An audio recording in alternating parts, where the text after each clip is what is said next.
Tu as été moqué, mais le ciel n'a jamais confondu le bruit des autres avec la vérité sur toi. Il existe des silences qui ne ressemblent pas à une absence, mais à une semence qui travaille sous la terre. Tu connais peut-être ce genre de journée où tu avances avec un visage calme pendant que, dedans, tout apprend encore à respirer. Les autres ont ri, ont commenté, ont minimisé, et pourtant quelque chose en toi est resté debout, sans faire de bruit.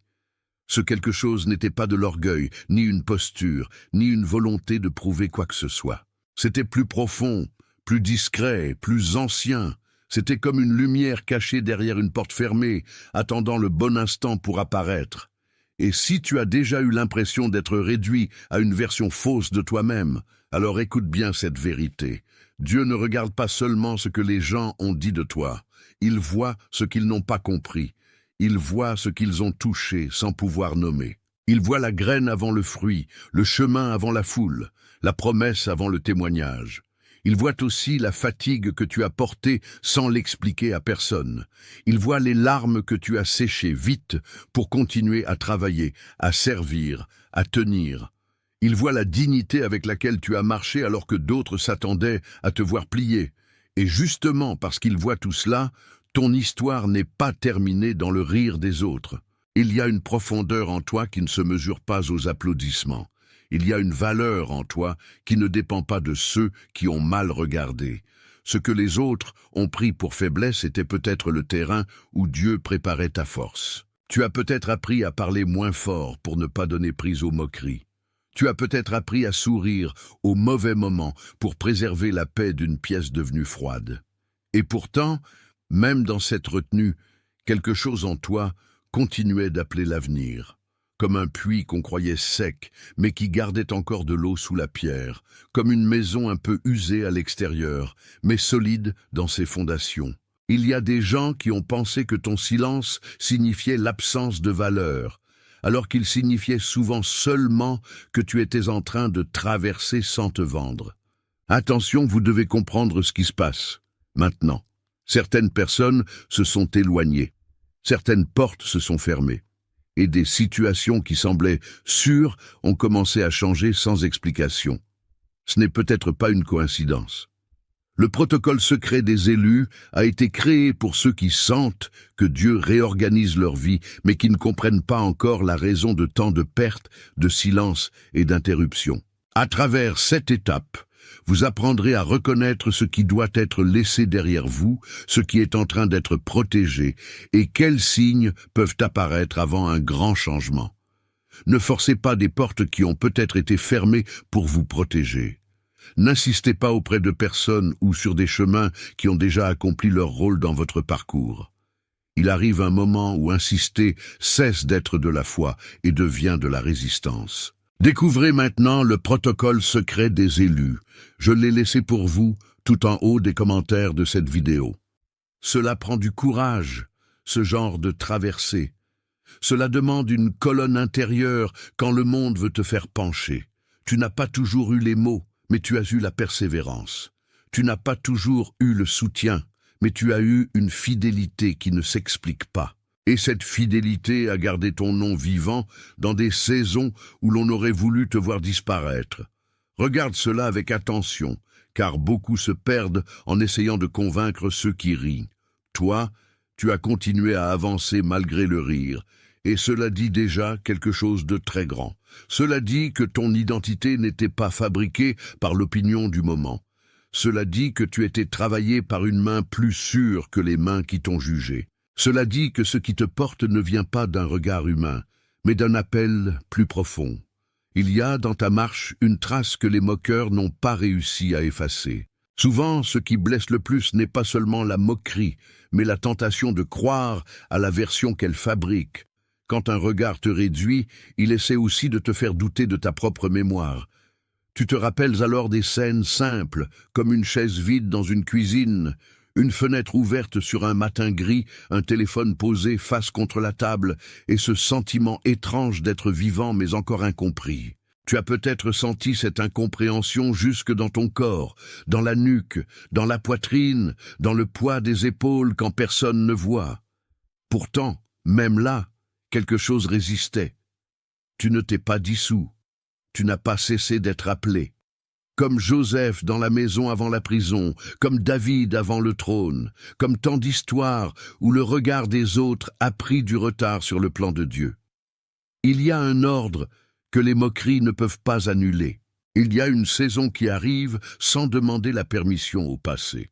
Et ce que les gens ont ri de toi hier peut devenir, demain, la preuve de leur incompréhension. Pas parce que tu deviens quelqu'un d'autre, mais parce que tu commences enfin à être vu avec justesse. Ce décalage entre ce qu'ils pensaient et ce que tu es est déjà une forme de témoignage. Il parle avant même que tu ouvres la bouche. Il dit que la vérité a une patience que le mépris n'a pas. Il dit que l'humiliation d'un jour n'est pas la définition d'une vie. Il dit que Dieu travaille souvent loin du théâtre des opinions. Il dit que l'invisible prépare ce que le visible ne pourra plus nier. Et pendant que d'autres rient, la vérité continue de grandir en silence. Il y a des blessures qui ne saignent pas devant tout le monde, mais qui modifient la manière dont tu entres dans une pièce. Tu regardes les visages, tu évalues les distances, tu sens presque avant les mots quand quelque chose va te minimiser. C'est pour cela que tu as parfois appris à te tenir doucement, comme on tient une flamme dans le vent. Mais cette délicatesse n'est pas une faiblesse. C'est souvent la marque de quelqu'un qui a trop vu pour devenir brutal et trop été corrigé par la vie pour devenir faux. Le rire des autres a peut-être tenté de te donner une petite taille alors que l'intérieur de ton appel était déjà plus grand que leur cadre. La force de Dieu n'écrase pas ton humanité, elle la relève. Elle ne te pousse pas à jouer un rôle plus dur. Elle t'enseigne une stabilité qui n'a plus besoin d'être agressive pour être réelle. Quand tu comprends cela, tu arrêtes de courir après des validations qui te coûtent ton âme. Tu commences à discerner qui parle à partir de la peur et qui parle à partir de la vérité. Tu commences à laisser tomber des poids qui n'étaient même pas les tiens. Et le plus étonnant, c'est que ce relâchement ne t'affaiblit pas. Il te rend plus entier, comme si le corps lui-même cessait de se contracter à l'intérieur, comme si la respiration revenait à sa place. Comme si, pour la première fois depuis longtemps, l'espace de vivre redevenait assez large pour toi. C'est souvent ainsi que commence la vraie restauration. Pas par un bruit spectaculaire, par une respiration qui redevient juste. Tu n'as pas été oublié dans le lieu où l'on t'a mal interprété. Tu n'as pas été effacé par la version qu'on a répétée de toi. Il y a une mémoire plus haute qui garde intact ce que les voix basses ont tenté de tordre. Et cette mémoire ne se contente pas d'archiver tes blessures. Elle prépare aussi ta lecture correcte, parce que le moment vient où ce qui a été moqué commence à se révéler comme preuve de séparation, et non comme honte. Ce qui paraissait trop lent était peut-être seulement mûri autrement. Ce qui paraissait trop silencieux était peut-être en train de s'enraciner plus profondément. Ce qui paraissait trop petit au regard de certains était déjà immense dans le dessein de Dieu. Tu n'as pas besoin d'exagérer ton histoire pour lui donner du poids. Elle en a déjà. Tu n'as pas besoin de réécrire les humiliations pour te rendre légitime. Elles ne définissent pas ta valeur. Elles révèlent seulement que tu as traversé quelque chose que d'autres n'auraient pas supporté avec autant de fidélité. La vérité sur toi ne dépend pas du rire qui t'a entouré. Elle dépend de celui qui t'a gardé debout, quand personne ne comptait vraiment sur toi. Et si tu te sens encore fragile, sache que la fragilité n'annule pas l'élection. Elle peut même devenir l'endroit où la grâce se voit le mieux. Parce qu'une vie réellement portée n'a pas besoin de faire semblant d'être invulnérable. Elle a seulement besoin de continuer à marcher. Et ta marche, même discrète, a déjà plus de poids que beaucoup de déclarations bruyantes. Alors il faut apprendre à regarder autrement les traces laissées sur ton chemin. Une moquerie peut être bruyante un jour et vide le lendemain. Une vocation, elle, continue de respirer longtemps après que le bruit s'est éteint. Pense à une lampe dans une pièce fermée, à la poussière qui danse dans le rayon, à la table marquée par des années de repas simples, à la main posée un instant sur un dossier de chaise avant de se relever. Ces petites choses disent quelque chose de ton histoire. Elles disent l'attente, la continuité, la fidélité au milieu du banal. Ton âme a peut-être vécu une saison où elle a été obligée de devenir attentive à ces détails parce que les grandes promesses semblaient lointaines. Et pourtant, ce sont souvent ces détails qui préparent le seuil. Ce sont eux qui t'apprennent à reconnaître ce qui est vrai. Les moqueurs regardent les surfaces. Dieu travaille dans les profondeurs. Les moqueurs rient en un instant. Dieu écrit une trajectoire. Les moqueurs cherchent une faille. Dieu cherche un fruit. Et quand le fruit vient, il ne ressemble pas toujours au théâtre que les gens imaginaient. Il porte parfois la forme tranquille d'une paix nouvelle. Il porte parfois le visage d'une personne qui ne se justifie plus à chaque phrase. Il porte parfois la simple force de continuer sans trembler devant un regard moqueur. C'est là que l'on comprend que ta vie n'était pas en retard. Elle était en formation. Et ce que l'on appelait lenteur était parfois une protection. Ce que l'on appelait faiblesse était parfois une maturation. Ce que l'on appelait silence était parfois un sanctuaire. La vérité sur toi est en train de remonter comme une source qu'on ne pouvait plus contenir. Elle ne force pas la porte, elle travaille la pierre. Elle ne crie pas, elle clarifie. Elle ne s'impose pas par la peur, elle se reconnaît par la paix qu'elle laisse derrière elle. Et toi, tu commences peut-être à sentir cette eau intérieure toucher les bords les plus secs de ton cœur. Tu as connu des jours où tout semblait figé, où les autres semblaient savoir qui tu étais mieux que toi-même, où le rire servait de verdict. Pourtant, le verdict des hommes n'a jamais été le dernier mot sur un être gardé par Dieu. Ce mot-là appartient à une autre voix. Il appartient à celle qui appelle les choses à exister, à celle qui nomme avant que les foules ne comprennent, à celle qui restaure ce que les regards avaient abîmé. Tu n'es pas défini par la caricature qu'ils ont entretenue. Tu n'es pas limité par la lecture incomplète qu'ils ont répétée. Tu n'es pas réduit à la saison où tu n'avais pas encore de réponse. Tu es plus vaste que cela. Tu es en train d'être relu par la lumière. Et cette relecture change tout. Elle change la manière dont tu te tiens, dont tu regardes, dont tu réponds. Elle te rend moins dépendant du jugement public et plus attentif au souffle intime qui te guide. Le rire d'hier perd alors son pouvoir de définition. Il devient un bruit de passage, pas une identité. Il devient une saison, pas une sentence. Et quand cette compréhension s'installe, tu cesses de demander aux moqueurs ce qu'ils pensent de toi. Tu commences à demander à Dieu de te montrer ce qu'il a déjà vu depuis le commencement. À partir de là, le chemin devient plus concret. Tu recommences à poser le pied sur un sol intérieur que tu n'avais peut-être plus visité depuis longtemps. Tu ouvres le matin avec moins de peur dans la poitrine. Tu réponds à certains messages avec plus de calme et à d'autres avec une distance saine.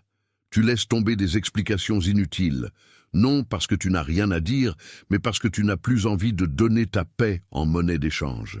Il y a une élégance spirituelle dans ce genre de sobriété. Elle ne cherche plus à gagner toutes les discussions. Elle cherche à rester fidèle. Et cette fidélité s'exprime jusque dans les gestes les plus ordinaires. La manière dont tu poses la tasse, la manière dont tu fermes la porte, la manière dont tu traverses un couloir en laissant derrière toi un ancien sentiment de honte. Dieu rétablit souvent l'identité par de très petites obéissances. Il la réorganise dans les habitudes, dans le rythme, dans la manière de respirer avant de parler. Ce n'est pas spectaculaire, mais c'est profond. Et plus c'est profond, moins cela dépend du regard d'autrui. Tu n'es plus obligé de vivre sous le plafond de ce qu'ils ont pensé.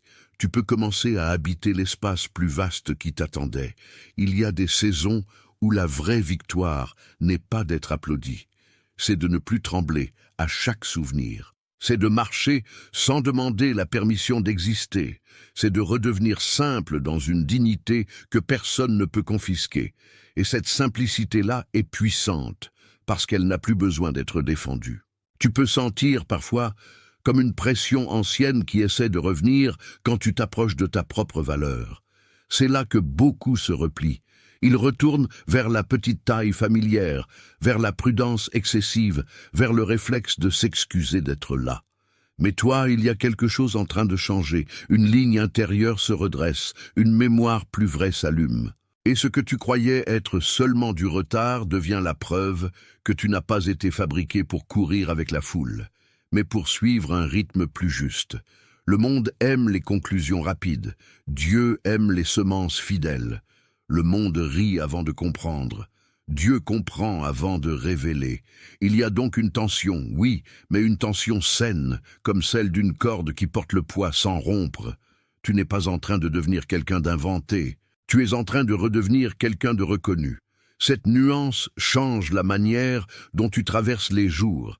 Elle te délivre du besoin de prouver et t'apprend à recevoir. Elle te délivre de la honte et t'apprend à marcher avec douceur. Elle te délivre du vacarme et t'apprend l'écoute. Et dans cette écoute, tu vas discerner beaucoup plus clairement ce qui t'appelle encore. Tu vas savoir quelle porte reste fermée pour de bonnes raisons. Tu vas savoir quelle parole mérite d'être gardée et laquelle doit simplement être laissée passer. Tu vas reconnaître la paix comme une forme de direction. Tu vas reconnaître l'assurance tranquille comme une preuve de maturité. Tout cela fait partie du retour. Tout cela fait partie de la restauration. Tout cela fait partie du moment où le rire des autres commence enfin à se dissoudre devant la vérité qui t'habite. Si l'un de ces signes a touché ton cœur, si une phrase t'a trouvé au milieu de ta journée, écris 888 dans les commentaires. Ce n'est pas un numéro, c'est une manière simple de dire que tu as reçu la confirmation.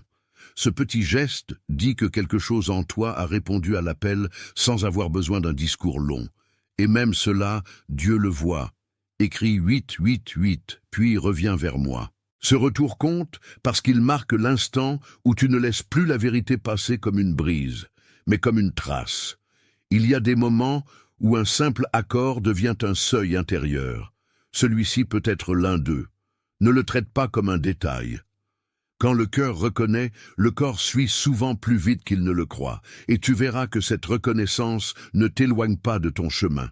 Elle t'y ramène avec plus de clarté. La honte perd déjà du terrain quand on cesse de la nourrir en secret. La paix gagne du terrain quand on ose nommer ce qu'on reçoit. Alors prends ce petit acte comme une porte ouverte, pas comme une performance. Tu n'as rien à fabriquer, tu as seulement à répondre. Et ta réponse, même courte, dit beaucoup plus que les longues explications que tu donnais autrefois aux mauvaises personnes. Le simple fait de répondre annonce que tu n'es plus enfermé dans le déni du mal, mais ouvert à la lecture de la grâce. C'est souvent comme cela que la vérité commence à se stabiliser en toi. Tu vois maintenant que le rire qu'on a jeté sur toi ne pouvait pas contenir toute la dimension de ton histoire. Il a occupé un instant, mais il n'a pas occupé la source. Il a fait du bruit, mais il n'a pas refait ton cœur. Et c'est là le grand déplacement que tu es en train de vivre. Tu n'es plus seulement celui qu'on a mal lu. Tu deviens celui qui apprend à se lire avec Dieu. Tu ne t'accroches plus à la version la plus blessante de toi-même. Tu la laisses être remplacée par une parole plus juste. Cela ne supprime pas le passé, mais cela le remet à sa place. Il devient un lieu traversé, non une maison où tu habites encore. C'est pourquoi tu peux commencer à respirer autrement. Tu peux parler sans t'excuser de l'espace que ta voix prend. Tu peux entrer dans un lieu sans porter la vieille anticipation du rejet. Tu peux regarder les autres sans leur offrir le pouvoir de te définir. Ces choses semblent simples, mais elles ne le sont pas quand on a beaucoup été réduit. Alors prends le temps de les laisser descendre dans ton corps.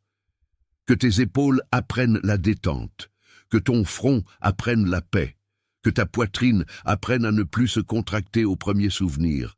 Dieu est en train de refaire une lecture plus juste de toi, et cette lecture t'apprend à marcher plus droit. Il ne t'appelle pas à l'oubli brutal, il t'appelle à la vérité habitée. Et la vérité habitée transforme les cicatrices en mémoire sans leur donner le trône.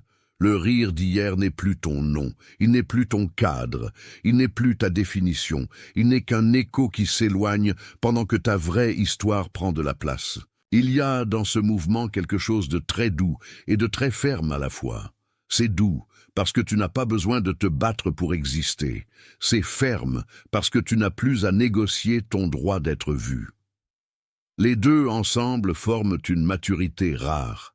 Tu avances avec une douceur qui n'est pas de la peur, et avec une fermeté qui n'est pas de la dureté. Cela change même la manière dont tu supportes les journées ordinaires. Un trajet, un appel, une attente, un silence dans la maison, une réponse qui tarde, tout cela prend un autre relief quand le regard intérieur se réajuste. Tu n'es plus seulement en train de survivre à l'opinion des autres, tu es en train d'habiter ton propre espace avec plus de vérité. Et cet espace n'est pas vide, il est rempli de présence, de mémoire, de discernement. Tu peux ressentir encore quelques vieux réflexes, quelques petites secousses, lorsque revient la peur d'être mal compris. Mais elles ne tiennent plus la totalité de ton monde. Elles passent comme des nuages devant une lumière qui ne dépend pas d'eux. Cette lumière-là ne t'humilie pas, elle t'éclaire, elle te rend visible à toi-même sans te condamner, elle te montre ce qui a été blessé sans te faire croire que tu es cassé. Elle te montre ce qui a été ralenti sans te faire croire que tu es perdu. C'est une grâce plus sérieuse que les compliments. C'est une grâce qui restaure, et quand elle s'installe, elle t'apprend à reconnaître la beauté d'une vie qui ne fait plus semblant. La tienne est peut-être en train de devenir cela, une vie vraie, habitable, stable, moins bruyante, mais plus profonde que tout ce qu'on a ri de toi. Il faut parfois du temps pour que la vérité descende de l'esprit au ventre. Tu peux la comprendre un jour et la respirer réellement beaucoup plus tard. C'est pourquoi ce moment n'est pas seulement une idée, c'est un passage. Tu passes de la réaction à la réception. Tu passes du besoin d'être cru au repos de savoir. Tu passes du regard des autres à la mémoire de Dieu. Et cette traversée n'est pas théorique. Elle touche ton sommeil, tes pensées du soir, la manière dont tu ouvres une porte, la façon dont tu fais ta place à table. Même le corps comprend quand une saison de honte commence à céder. Les épaules, encore une fois, se relâchent. La mâchoire cesse de se serrer. Les mains cessent de se préparer à se défendre. Il y a alors une sobriété nouvelle qui devient possible. Tu n'as plus besoin de raconter ta douleur à tout le monde pour qu'elle existe. Tu n'as plus besoin de défendre chaque détail pour prouver que ce qui t'a atteint était réel. La vérité n'a pas besoin d'être criée pour être solide. Elle a besoin d'être gardée. Et cette garde, tu es en train de l'apprendre. Tu apprends à protéger ce qui a poussé en toi malgré le ridicule. Tu apprends à honorer le lent travail intérieur qui t'a maintenu en vie. Tu apprends à reconnaître que ce qui a survécu en toi est précieux. Et c'est précisément ce précieux que les moqueurs n'ont jamais su nommer. Ils ont vu un moment. Dieu a vu une destinée. Ils ont entendu un bruit. Dieu entendait un appel.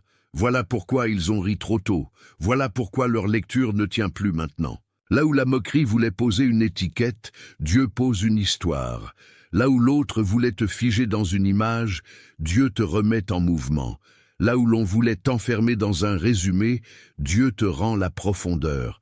Tu commences à voir que ton chemin n'a jamais été une ligne droite facile et qu'il n'avait pas à l'être. Il avait à être vrai. Et la vérité passe parfois par la lenteur, par les détours, par la solitude, par les petits recommencements. Elle passe aussi par les maisons trop calmes, par les pièces où personne n'applaudit, par les soirées où tu t'aperçois que tu n'as plus envie de te déguiser. C'est là que se réorganise la dignité. C'est là que le cœur apprend à ne plus quémander ce qu'il porte déjà en germe. Tu peux même sentir, dans certains instants, une sorte de gravité paisible descendre sur toi. Elle ne t'écrase pas, elle te rassemble. Elle remet en ordre ce que le rire avait dispersé. Elle te donne moins d'explications à fournir et plus de paix à habiter. Il existe des vies qui changent quand elles comprennent enfin qu'elles n'ont pas besoin d'être spectaculaires pour être choisies. La tienne peut entrer dans cette vérité. Et cette entrée ne sera pas bruyante. Elle sera peut-être faite d'une décision modeste, d'un refus tranquille, d'une fidélité renouvelée, d'un pas qui ne se retourne plus vers les anciens juges. Ce pas-là est déjà un message. Il dit que la parole moqueuse n'a plus le dernier mot. Il dit que le regard de Dieu a réécrit la scène. Il dit que ce que l'on prenait pour une chute était souvent une préparation. Il y a des jours où la lumière du matin suffit à te rappeler que tu n'es pas resté là où l'on voulait te laisser. Une tasse chaude entre les mains, une fenêtre entr'ouverte, la rue encore silencieuse, et soudain, tu comprends que ton histoire a continué pendant que les autres s'occupaient de te réduire.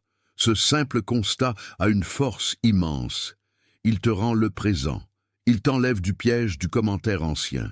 Il te remet dans la pièce réelle, celle où tu respires encore, où tu peux encore choisir, où tu peux encore écouter. Et l'écoute est importante, parce qu'elle t'aide à reconnaître les invitations nouvelles. Certaines viennent comme une paix dans le ventre, d'autres comme une évidence qui n'a pas besoin d'être forcée, d'autres encore comme un non très clair à ce qui t'aurait autrefois distrait. Tout cela fait partie de la restauration. Dieu ne travaille pas seulement à te consoler, il travaille aussi à te repositionner. Il te repositionne dans ta parole, dans tes limites, dans ta manière d'aimer. Tu ne seras plus obligé de donner ton intérieur à ceux qui n'ont pas su le garder. Tu ne seras plus obligé d'appeler connexion ce qui te vide. Tu ne seras plus obligé de rester dans la petite pièce des anciennes définitions. Le chemin s'ouvre autrement, avec une gravité simple. Et si tu sens encore le passé se retourner parfois, ne lui donne pas le pouvoir d'interrompre ce que tu es en train de recevoir. Regarde-le comme on regarde une ombre au sol quand le soleil a déjà gagné l'après-midi. L'ombre existe, mais elle ne gouverne plus. Ta journée, elle, est déjà plus vaste. Tu peux te surprendre à vivre de manière plus exacte, sans tellement d'efforts visibles. Tu te lèves, tu pries peut-être à voix basse, tu marches dans la maison, tu rassembles ce qui a été dispersé en toi, et sans faire de bruit, tu reprends possession de ton souffle. Ces choses ont l'air petites, mais elles sont puissantes. Elles sont le contraire d'une existence mise en scène pour éviter le jugement. Elles sont la vie rendue à sa sobriété. Quand tu prends le téléphone et que tu ne cours plus après l'approbation immédiate, tu sens déjà un espace différent. Quand tu laisses un silence exister sans le remplir d'excuses, tu sens déjà une liberté différente. Quand tu refuses de te raconter avec les mots de ceux qui t'ont mal vu, tu sens déjà une stabilité différente. C'est dans ces gestes que la restauration devient réelle. Elle ne flotte pas au-dessus de toi, elle s'incarne. Elle touche les habitudes, le regard, le ton de la voix. Elle fait tomber l'urgence de convaincre. Elle fait naître une présence plus calme. Et cette présence calme ne s'obtient pas par effort de façade. Elle vient de l'intérieur qui a accepté d'être connu par Dieu avant d'être validé par les hommes. Là se trouve la grande libération. Tu n'es pas en train de perdre quelque chose en abandonnant l'ancien combat. Tu es en train de récupérer ton espace intérieur. Tu es en train de reprendre ce qui t'avait été subtilisé par le mépris. Tu es en train de redevenir habitable pour toi-même. Et c'est un miracle très concret, très simple, très profond. Il ne fait pas toujours de bruit, mais il change toute la maison. Quand tu reviens à toi de cette manière, tu commences aussi à reconnaître les nouvelles protections. Il y a des portes qu'il n'est plus nécessaire d'ouvrir. Il y a des conversations qui n'ont plus besoin de ton énergie. Il y a des attentes d'autrui que tu peux laisser tomber sans culpabilité. Cela ne veut pas dire que tu deviens froid, cela veut dire que tu deviens clair. Et la clarté est une forme d'amour envers la vérité. Elle t'évite de rendre à des voix incertaines une autorité qu'elles n'ont pas. Elle t'évite de nourrir l'ancienne blessure comme si elle était encore ton centre. Ton centre se déplace. Il se rapproche de ce que Dieu... Attention, vous devez comprendre ce qui se passe. Maintenant, certaines personnes se sont éloignées. Certaines portes se sont fermées. Et des situations qui semblaient sûres ont commencé à changer sans explication. Ce n'est peut-être pas une coïncidence. Le protocole secret des élus a été créé pour ceux qui sentent que Dieu réorganise leur vie, mais qui ne comprennent pas encore la raison de tant de pertes, de silence et d'interruptions. À travers cette étape, vous apprendrez à reconnaître ce qui doit être laissé derrière vous, ce qui est en train d'être protégé, et quels signes peuvent apparaître avant un grand changement. Ne forcez pas des portes qui ont peut-être été fermées pour vous protéger. N'insistez pas auprès de personnes ou sur des chemins qui ont déjà accompli leur rôle dans votre parcours. Il arrive un moment où insister cesse d'être de la foi et devient de la résistance. Découvrez maintenant le protocole secret des élus. Je l'ai laissé pour vous, tout en haut des commentaires de cette vidéo.